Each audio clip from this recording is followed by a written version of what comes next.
Hello everyone, this is part 4. Starting off a little bit angry. I wanted some chocolate. I didn't have any chocolate. So this is my pout right here. Okay, video time.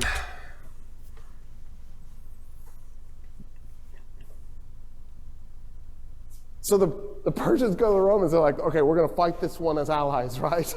And the Romans are like, yes, yeah, we're good. Because in the meantime, an Arab army has attacked from this side and is trying to get to Jerusalem. And so the Romans know that the Arabs, you're outnumbered, you're out-technology, you're out-moneyed, and you're facing two empires. Do you attack both at the same time? That makes no sense, but it's exactly what the Arabs did. They attacked the two oldest, most powerful empires at the same time, even though they were outnumbered by one, let alone both. And so the Romans are like, yeah, we'll work with you. So at Firaz, the combined Roman and Persian armies, which by the way was largely made up of Christian Arabs, not completely, but there was a huge contingent, probably about 50,000 Christian Arabs. The combined Persian and Roman army was 150,000 men against 15,000 Muslim Arabs. So Khalid arrives. Khalid is on the east bank of the Euphrates. The Persians and the Romans are on the west bank. There's a ford and a bridge, which is convenient if you're moving an army. It's nice. And so Khalid needs the Persians and the Romans to cross the river to fight. So he very politely backs his army up from the bridge and the ford and split it into 3 5,000-man units. He liked that. And he put one upriver, one downriver, and then pulled the other one away from the river. And he just waited. So the Persians and Romans start to cross the bridge and they're also crossing the ford at the same time. And he waits, and he waits, and he waits. And then he does a prayer as he's waiting. And he says, God, if you give me this victory, I will go to Mecca and I will do the Hajj. I know I'm going to die. I know there's no way we're going to defeat 150,000 men today. But that's what I will do. I'll run and I'll do the Hajj. And I'm actually happy that I get to die as a warrior here today. When 50,000 Persians and Romans had crossed the Euphrates, he blew a horn. The men that were up and down river attacked them by going along the riverbank and tried to then merge at the bridge and the ford so that they would cut the guys who had crossed off from the guys on the other side. Then what Khalid did was he took the 5,000 men who against 50,000 and he has them charge into him. And he had his men as thin as possible. And then he backs his men up. And then he charges again. And then he backs his men up. And he charges again. And every time his horses go in to those men, it compressed them a little bit. It compressed them a little bit more. So after a while, the Persians and the Romans are so compressed they can't move their arms, they can't swing their weapons. He's just compacted them together. And they realize what he's done to them. And they panic. And they turn around to run back to the river to cross it. 50,000 men turning all at once to stampede. You could hear the bones breaking. And then the Muslim Arabs just went in and started killing them as they were running. By the time the battle was done, 200 Muslim Arabs were dead. 50,000 Persians and Romans were dead. That's pretty close. What is this? Khalid's like, okay, I'm alive. That's a surprise. And so what he does is he orders his men back to Hira. So what he does is he says, okay, I need to arrive at Hira. I need to show up on top at the front of my army. But I've got to now go to Mecca to do this Hajj. So he takes his fastest horses and his best men, and they race across the desert as fast as they can. They get to Mecca. He puts on a hood so that nobody will see his face. He quickly does the Hajj. He jumps back onto a horse, and he rides as fast as he can. He gets to the front of his army just as it's arriving at Hira, and he assumes the position as if he was there the whole time, and he marches his men into the city. And a few days later, a messenger arrives from Mecca, sent by Abu Bakr, the Caliph, and it said, "You were spotted in Mecca. Don't do that again." Abu Bakr then orders him to invade Syria. So he's going to basically miss Dura. He's going to go south of Dura, and he's heading towards Damascus. That's his goal, is to capture Damascus. Because the Muslim Arabs are thinking if they capture Damascus, they'll get Jerusalem in the aftermath, because there'll be an Arab army north of the Roman army, and they won't be able to maintain their supply lines, so they'll just simply retreat. And that's how they'll capture Jerusalem. Khalid takes his men across this really nasty chunk of desert in a logistical feat that would be hard to replicate with a contemporary army today. He just takes his men through a spot that has no water and no food, and he gets them across. They show up in Syria, they come up to Damascus, and he captures the city. At that point, Emperor Heraclius is tearing his hair out, trying to figure out what to do, because all of this is a shock and a surprise. Nobody ever thought the Arabs were a threat. Where is this even coming from? So Heraclius goes to Antioch, which is on that map as Antiocheia, but it's Antioch. And they had renamed it Theopolis, which is City of God. And he shows up, and he's hunkered down in there, and he gets together his generals, and he decides to launch a counterattack. And what Heraclius' idea is, you send 4 Roman armies, and you catch the 4 Muslim Arab armies in 4 separate locations, and you take them out piecemeal. Heraclius does not want to ever have a situation where he's bringing all 4 of his armies together, because he doesn't have the economy to support having that many men in one location. There's just too few people. The infrastructure has fallen apart. Word reaches the Muslims that there are these 4 armies now coming towards them. The commander of the 4 armies is a guy named Abu Ubaidah. Abu Ubaidah was told that he was in command, and Khalid was relieved of command. He could still be a general, but he would not be the guy in charge. And the reason is because the new Caliph, Abu Bakr, only lived 2 years as Caliph. He's dead. He's replaced by a guy named Umar ibn al-Khattab. The new Caliph is Khalid's first cousin, and he doesn't trust Khalid. He thinks Khalid has political ambitions. And so he's worried that if people like him too much because he's too amazing, he'll eventually try to become the new Caliph, and he'll do a political coup. So he demotes Khalid. But so Abu Ubaidah orders the Arab armies to head over towards where it says Al-Jabiyah. The problem. Kids will cost you. Delivery won't. Walmart Plus. Now, this isn't scientific, but I did a poll around New York, and what people believed about the Constitution shocked me. I think the U.S. Yeah, I disagree. The problem. And look, I have 1,400-year difference hindsight here, but I disagreed with him being removed from power. I thought it was petty, and it sounds like he's saying the exact same thing. The Muslim expansion video doesn't really word it like that. And I know that a few of you in the Muslim expansion series have told me that the belief was that Allah gave him the ability, and so Allah should be praised and not him. And I understand that.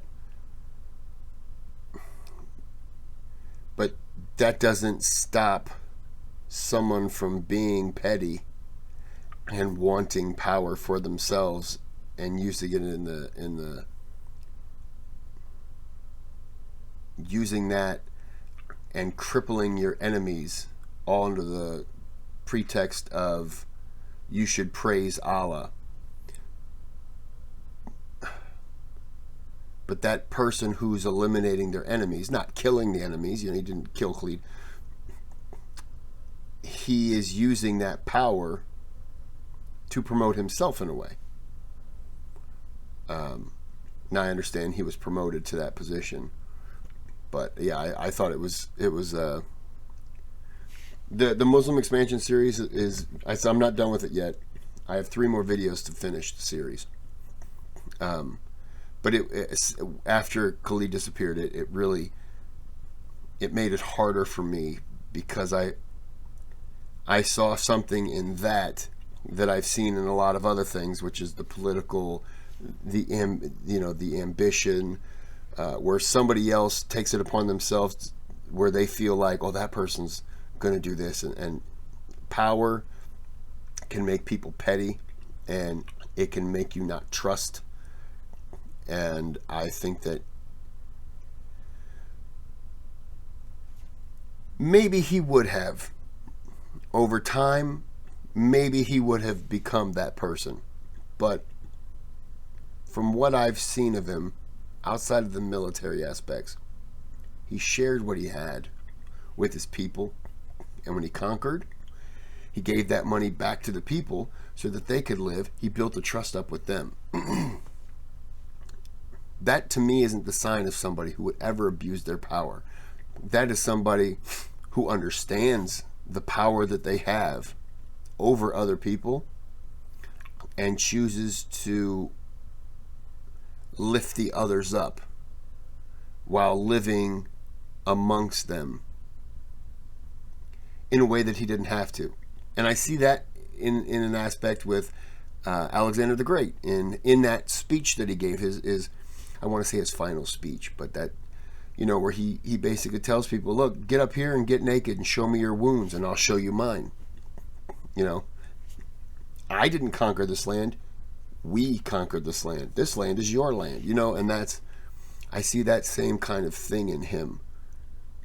Then again, as I said, I have the distance of 1,400 years to know that maybe what they believe he could have done, he didn't.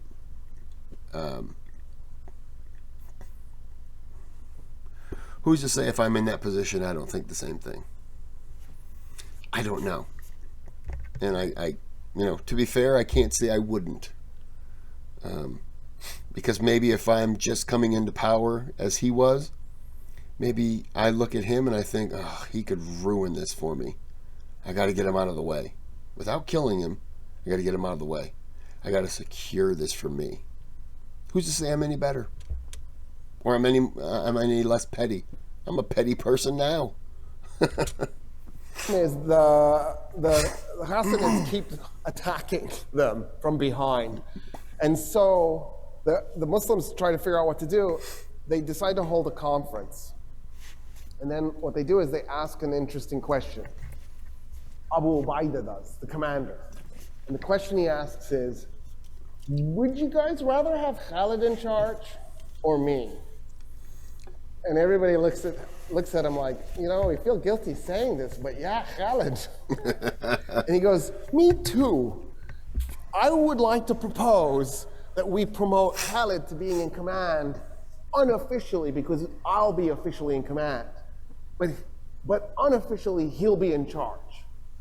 And everybody votes yes. And so he takes command of the army, even though he can't, because he's been demoted. And he comes up with a plan. And the plan is to head back a little ways towards Damascus to get away from the Ghassanids, to a spot where the Muslim army, I don't know how I should do this. Should I aim myself like this? It's weird talking to you with my back. I'll do it this way. So on the south end of the Muslim army is this giant ravine. And then there's a plateau. It's called the plain of Yarmouk. And the ravine is the ravine of Yarmouk. And then across from the ravine is another ravine. So you can't really use them as an army because you'd be falling off a cliff to go into them. They're really steep. So he's got his left flank, his southern flank, covered by this ravine. And they just wait, which now forces, because now all four of the Arab armies are in one location, it forces the Romans to bring their armies together, which they didn't want to do. The commander of the Roman army is an Armenian named Vahan. But a huge chunk of this Roman army, probably about a quarter of it, was actually made up of Arabs, Christian Arabs. So this is going to be an Arab versus Arab fight at some core level. Vahan brings his army up, and he puts it in between the second ravine in the west and the Muslim army. On day one, he does a really light, gentle probing attack, just to try to figure out what he's up against, how the Arabs are going to respond to his attack. He's just going up and touching to figure out what's going on. The Arabs feel the pressure because they're outnumbered again. Now, this isn't Firaz level outnumbered, but it's still bad. We don't know the exact numbers, but it's probably in the ballpark that there were 120,000 Romans and about 40,000 Muslim Arabs. So the Muslim Arabs are outnumbered by about 3 to 1. And so Vahan is just sort of checking things out because he knows these Muslim Arabs are good fighters. He doesn't want to do anything risky on day one. The sun goes down, they disengage, a few hundred people are wounded or killed. It's not heavy casualties. On day two, Vahan decides he's going to have the Roman left flank and the Roman right flank hit the Muslim army as hard as it can.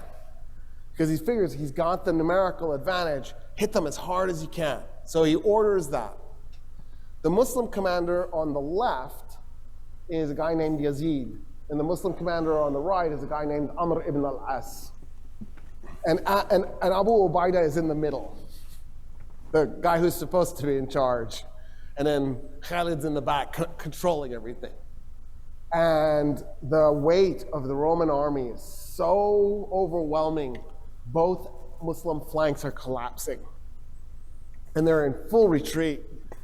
And in the north, on the Muslim right flank, the women, so it's worth pointing something out that's actually really interesting. Women have always been an integral part of warfare in all times.